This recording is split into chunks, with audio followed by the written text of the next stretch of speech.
अस्सलाम वालेकुम फ्रेंड्स, क्या हाल है। मैं हूं आपके साथ अदनान। और अगर आप भी अपने बढ़ते हुए वज़न से परेशान हैं तो आपके लिए ये रेमेडी जो है ना सोने की तरह काम करेगी। यहाँ पर हमने ले लिए हैं चिया सीड। चिया सीड ये देखें कुछ इस तरह से होते हैं, इसके ऊपर हल्के हल्के निशान होते हैं जैसे कोबरा सांप के ऊपर होते हैं। तो ये है असल चिया सीड की निशानी। पंसारी से ईज़िली अवेलेबल हो जाते हैं, तो ये आपने घर में ज़रूर रखने हैं। आपके मैदे के सभी मसाइल को हल करते हैं। इसमें फ़ाइबर बहुत ज़्यादा होता है। तो यहाँ पर हमने 1 गिलास पानी ले लिया, उसमें 1 चम्मच चिया सीड डाल देंगे और इसे डालकर हमने 3 से 4 मिनट मिक्स करके इस तरह से रख देना है। इतनी देर में ये फूल जाएंगे। ये बिल्कुल तुख्मे बुलंगू की तरह ऊपर से फूल जाते हैं, लेकिन वज़न कम करने में बहुत अहम किरदार अदा करते हैं।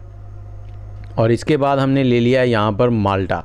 तो माल्टे का सीज़न चल रहा है, लेकिन अगर आपके पास माल्टा ना हो तो आप ऑरेंज लीमू भी ले सकते हैं, क्योंकि माल्टा और लीमू दोनों सेम ही है। थोड़ी सी इनकी शक्ल और थोड़े से जायके में फ़र्क है, लेकिन काम जो है वो सेम ही करते हैं। तो माल्टे अभी कच्चे हैं। कच्चे माल्टे जो है वो खट्टे होते हैं, उनमें खटास होती है जो कि बेली फैट या इसको रिड्यूस करने में बहुत अहम किरदार अदा करती है। और ये माल्टा हमने डाल लिया।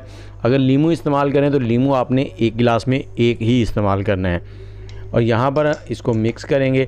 और इसके बाद हमने इस्तेमाल करना है शहद, खालिस शहद। अगर आपको चाहिए तो आप हमसे रब्ता कर सकते हैं, डिस्क्रिप्शन में नंबर मिल जाएगा आपको।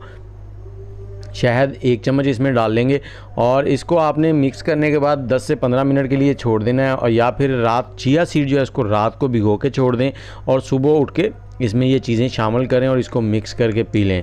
और ये सुबह खाली पेट पीना है। उसके बाद 1 घंटे के बाद कुछ भी खा लें और इंशाल्लाह 1 हफ्ते में आपका 5 किलो वज़न कम हो जाएगा।